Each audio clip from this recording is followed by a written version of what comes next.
my topic is about design for virtual reality. So we're not really gonna talk about how to code for it, not even about the graphical side of how we're gonna put the best picture in VR or put the best model in virtual reality. It's actually more about the product design part. Even before we start making anything for virtual reality, there are a lot of things we actually need to put into consideration before we even start thinking about or start finding the team to make the project. And a little bit about my background. I'm the Google developer expert for wearable and IoT, and I also have a YouTube channel where I teach people how to code, including making video games and hardware, and of course, some life stories about being a developer. I have been in the game industry for over 10 years. I started as Flash developer. I don't know if you guys still have Flash running on your computer, but back at that time, it was really popular. That's what got me into video games. Right now, I work on various projects, like from Peppa Pigs. I helped them release their iPad game just late last year. And I help a lot of movie companies make their trailers in virtual reality. And right now, my current client, I help them create interactive meditation experience. So they help people to reach a better mindfulness and with better breathing practice, just pretty much help people reach a more peaceful mind stage. And my story about virtual reality is started about 5 years ago. I got a project, it's called Insidious 3. It was a horror movie. So pretty much what they want to do, they want to have a trailer with Oculus Rift, the first version installed, and drive around the US. From that project, there are a lot of things I learned, and also I continued my career by focusing on virtual reality.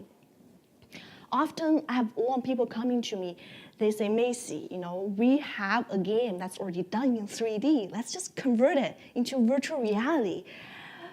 But no, not so fast. It's not like that. To be honest, a lot of traditional 3D games, they're not virtual reality ready. And often, it's not just a copy and paste. You take a copy of something, you put it over another place, it's gonna work. It's like, almost like you say, I have an iPhone game and it's gonna work on Android for sure. It's not a guarantee thing. And especially in entertainment content. You see this is a scene of a show, right? You see everyone looked perfect and perfect angle, and the hair was done, the house was beautiful. But when they were really filming it, the reality is everything is all pieced together. And you only see very small angle of the scene. But in virtual reality, we need to see more than that. We have left side, right side, top side, and back side. And a lot of traditional 3D games, because of performance and also saving some budget, they do not really spend that much effort on developing the surrounding areas. And we need true 360, not just one directional 3D. That's the big barrier from traditional 3D games to virtual reality. And so here is a project I worked with Canadian Tire. So they're a home hardware company. They help people pretty much sell hardware, and this is a project I did for them for the headlight. So this is Banff. It's a very beautiful place. You can see, it's just so much more render involved. They actually filmed this before they even considered gonna make it into virtual reality. And if it's just a traditional 360 movie, you will see you have around the car, you have different, it's very dark, but you can see the whole car has to be rendered. Actually, a lot of Photoshop has done later on because of footage. When they were filming it, the roof was really had no enough lighting, so I had to Photoshop it. And also the back seat, it's not bright enough, but it's empty. They purposely made it empty. And the driver, you can see her face here, but the main focus is the road. But by making it into virtual reality, they actually have to have all surrounding record of that footage. And here, the displays added later, and everything, including the assets, or added later. And initially they came to me, they want... temperature is -12 degrees And Celsius and your route is so they would say, oh, at a certain point, we want this audio trigger. I mean, I can do timing-wise things, but they also request certain thing if there's a sign at a certain time and certain place, they want to pop up a sign. But that's just really hard to do because it's in a game development perspective, we're just getting a picture. We don't know where exactly is a yellow dot moving towards us. And also there are a lot of distortions. So this is a lot of things that actually need to think about it before the project started instead of they have all the footage was done and then requesting all the features later. Often I have to get into a battle with designers because they want everything being filmed. As a developer, we often want everything is being modeled in an actual 3D model. So that's a lot of things we actually have to think about it before the project even started. Do we need to have everything filmed, or we want actually have them being modeled in 3D? Being modeled in 3D means developers will have more access to that object instead of if it's just in a 360 surrounding picture or videos, we really cannot have too much control over it. So let's move to next one. is clear. I think they want me finish this slide, but we're gonna continue here. So scope is a very, very critical thing when it comes to virtual reality. As a lot of people talking to me, Macy, I'm gonna start my new virtual reality project. I often ask them, which device you're going to start first, because it is not that straightforward. There's so many virtual reality or mixed reality or other reality headset out there. And we need to really choose. The first decision is, do we want to go mobile or desktops? A lot of commercial makes today's smartphones look so powerful. It's okay, it's like 4K, it's more powerful than your laptop. But to be honest, they're not. And the quality over the compared with mobile and desktop just still so big in terms of gaming. You can even tell by the quality.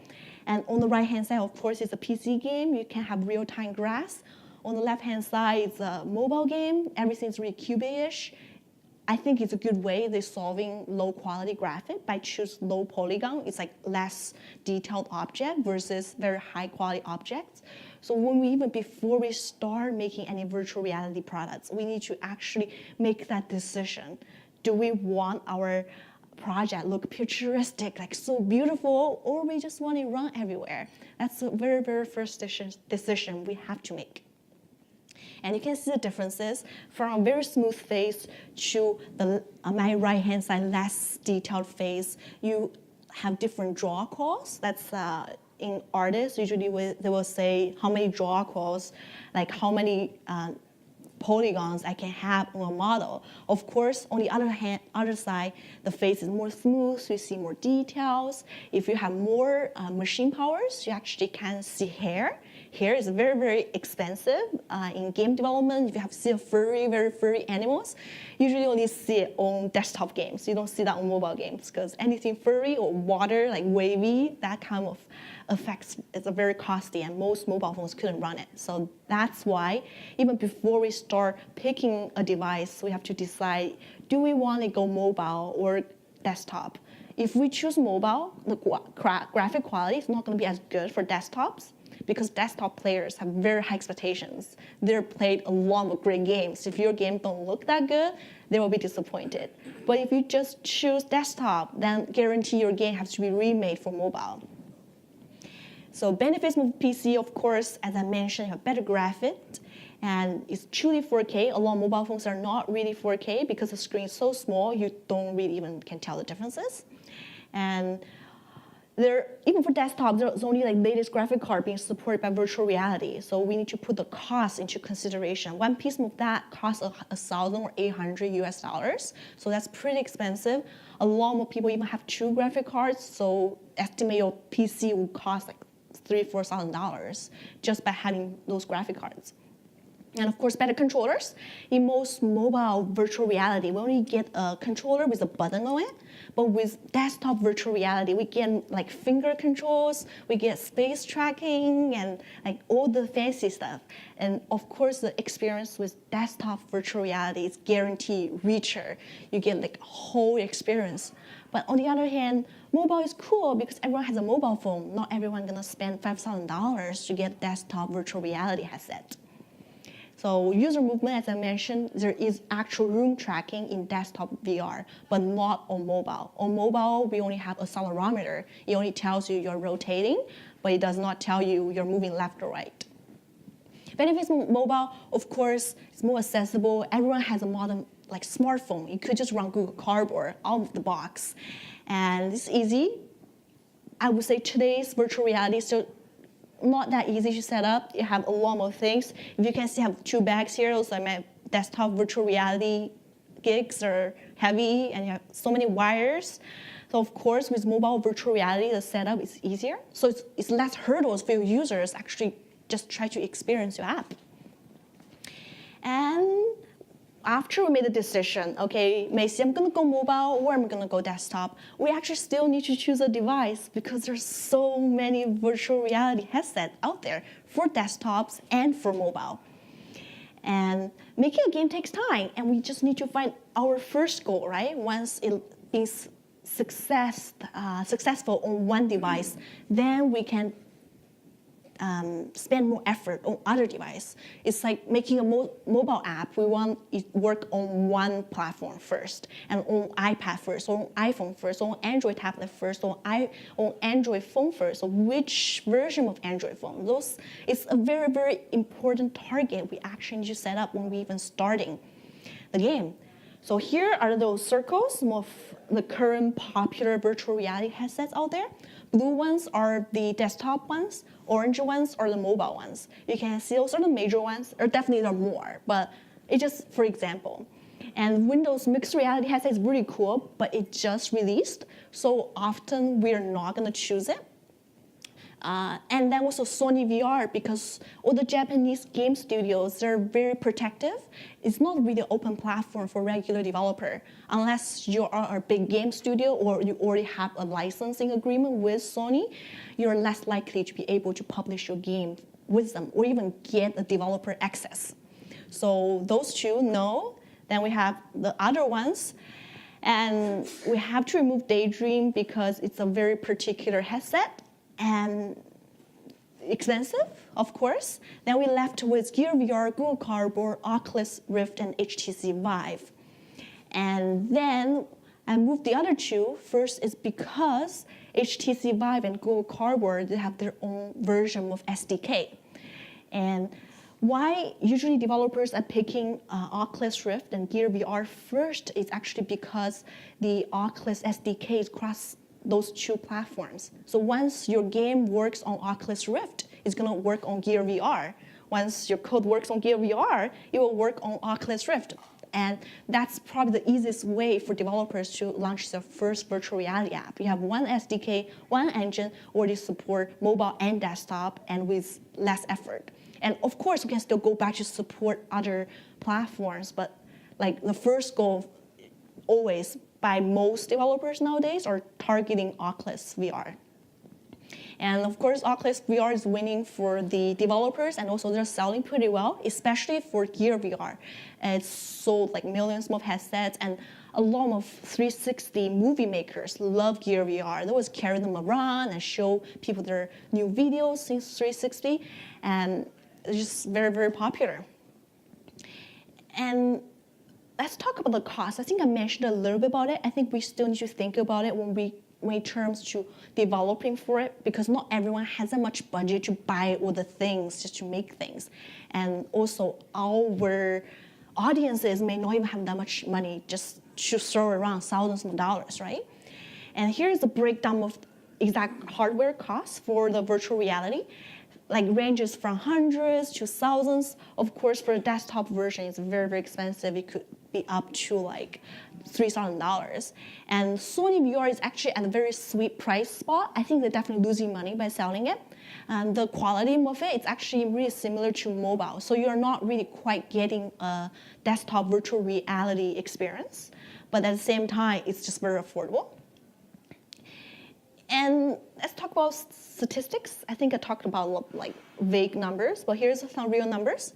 The volume share, of course, mobile virtual reality has most shares. So when we start thinking of making apps or games for virtual reality, sometimes our goal is not really aimed for profit. It's actually aimed for the popularity, get more people on our apps, on our platform. And of course, game console and PC are still popular, it's just not as accessible as mobile devices. And the value share, the money they're making, consoles are making more money because mobile ones just really affordable, like $3 or $10. Of course, they're not making that much money off it. And it's another reason I will mention later about why it's less money on mobile. Then our question is quality versus quantity, right? And we need to pick a device. There's so many out there. And that's a real number. According to some unverified sources, there are over 10 million Google Cardboard shipped and 5 million Gear VR shipped. And all the desktop VR, they're shipped slightly, like actually a lot less. Apparently Sony VR is a winner, but then we can't really just simply publish a game for it. Ship the most, let's break it down by the chart. Google Cardboard actually is a winner on those VR field. Everyone has a Google Cardboard, and if you don't, talk to me, I will give you one. So if you just want your app to be accessible by millions of people, Google Cardboard is definitely a good choice. However, you don't make money on Google Cardboard. Most Google Cardboard apps are free and only like a few paid ones, but they're still not super profitable.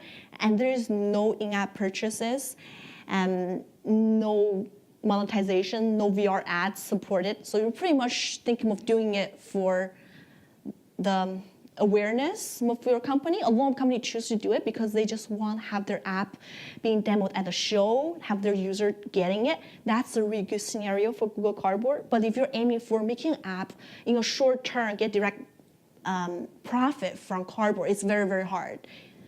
And yeah, like no in-app purchases, but on the other hand, on desktop, virtual reality and Sony VR, people paying, this is in Canadian dollars, so pretty much like you think about $50 for virtual reality games. So there are a lot of game developers already made millions of dollars on Steam VR just by publish the virtual reality games on those platforms. And yeah, so based on your business model, based on your requirement for your client or yourself, you pick long-term profit, more awareness, or direct pay, like pay-to-play kind of traditional model. And to be honest, from an independent developer perspective, I actually a bit more prefer publish some high-quality games and people just buying and enjoy my game. So users often pay a lot for virtual reality desktop games. And more players versus more direct profits. I think that's a very, very big decision a lot of companies has to make. And my information is there. Hope it help you to make your decision. And integrate controllers, so far, wow, amazing. Why you jump to integrate controllers? Because I think it has to do with cost as well. I don't know if you guys heard, like every time the company will release their headset first and then release their controllers. That put developer into a very, very awkward spot. Like, oh, all my users have this like amazing headset, but have no controllers. Have any of you tried the mixed reality headset from Microsoft? You have to use a mouse, right? Because they did not release a motion controller until last month. So I had to use like an actual mouse to play a virtual reality like app with my headset. And I don't know, like if I'm gonna make an app, should I expecting my audiences having the controllers? And every controller looks so different. The integration is so different. And like look at those, like that's for Oculus Rift. It has a ring, it has a finger tracking. So should I implement finger tracking to my game or not? How many of them actually bought that new like touch controllers? They're $200, right?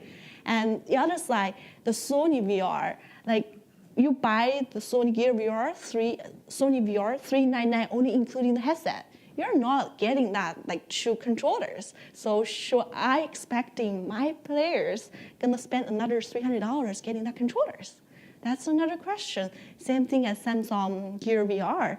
They just announced their clicking controller like this year. So should I expecting it? Should I expecting all my audiences with the Gear VR will have that extra controllers? That's another consideration we need to really put into. And also integrate controller takes time. What if I spend 3 months integrate that particular controllers, but nobody has it and they don't even know how to use it because it looks so foreign, right? And if we don't integrate controller, then virtual reality experience is more like looking straight for 3 seconds and then confirm. Are you sure you want to confirm? Yes, stay there for 3 seconds. And the whole experience gets so boring. I'm just gonna stand still for another 3 seconds. So you cannot play action games. It's no shooting. You cannot wait 3 seconds, say if you want to fire or not, right? So that's another very, very big challenge for developers. We have so many hurdles and so many uncertainties. I think the best scenario is actually like in a demo scenario. I know what I'm gonna make, I know what I have, I know who are my audiences, so it's more certain. But with like any bigger project, if we're gonna ship to a larger audiences, there are a lot of variables we have to actually put into consideration before we start even like hiring a developer, hire the designer, buy all the things. Like we really need to know who are our customers, what they have and what they want.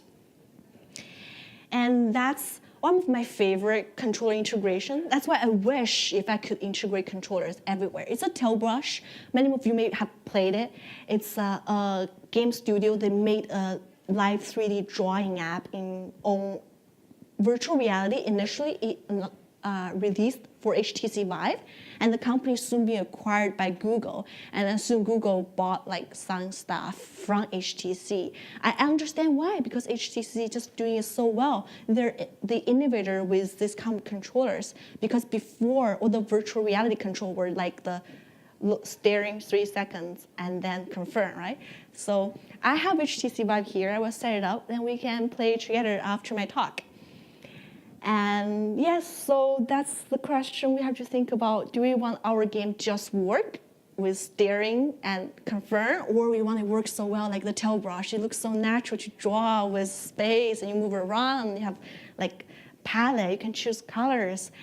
And the real VR, I think we all know. Have you guys been to Epcot? It's like the nearby. I visited that park about 3 months ago. I was really impressed. It was being built like 1982, I think. It cost them millions of dollars to build this mission space. If you still have some time, you have never been to this ride, please go. It's like old-fashioned virtual reality. They have the whole thing set up. You will feel like 0G. You actually have like a pilot seat. I was a pilot, and you can look through the screen, see how you landed. It cost them millions of dollars to build that at that time. And today, like, okay, there's some baby cars. It's not just for babies. That's what I just want to say. I really enjoyed it. It's another one, like you fly through, you smell the grass. They were like shooting things at you. It's like, that's virtual reality. They built this in 1980s, but it was really expensive. But today, we can reach that with a more affordable price.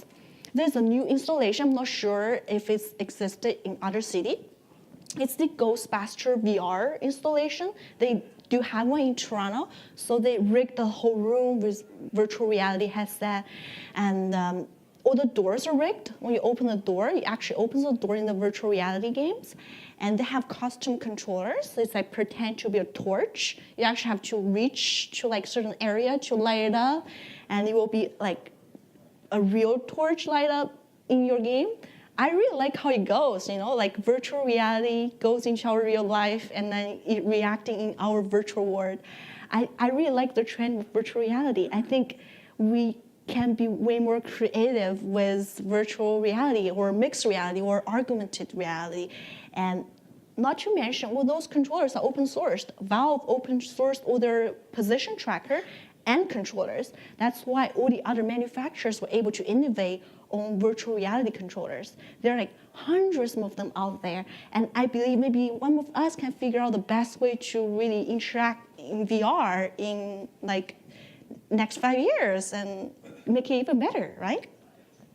So it's a time for integration. Like, it's the best time to invent new controllers, invent new hardwares, invent new games and new experiences and new interactive experiences with virtual reality.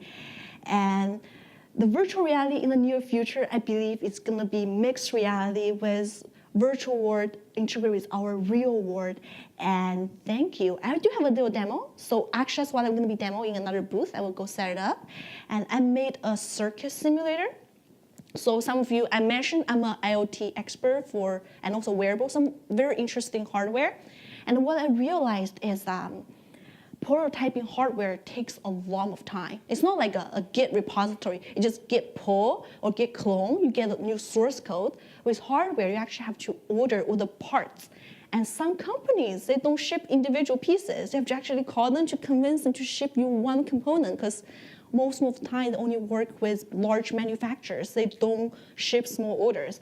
So I figured if there is some ways that can make integrating or practicing learning circuit electronics easier. There are softwares out there. They're very, very expensive. There's one called Multisim. It's like thousands of dollars only for businesses, and it does expires, and it's not very useful. And I feel that I think this is one of the biggest barriers for people who want to learn about hardware, the access to knowledge and also materials. So this demo is basically show you how to set up an LED. I did not put a resistor there, but in a perfect scenario, you need to have a resistor or it's gonna blow. But that's the demo, and you guys can play it once I set it up. And yeah, we're still learning. And thank you. And you can find me on Twitter at MACYKUANG, and I have a YouTube channel. We'll teach you more about hardware and virtual reality. It's called Code to Create. And thank you.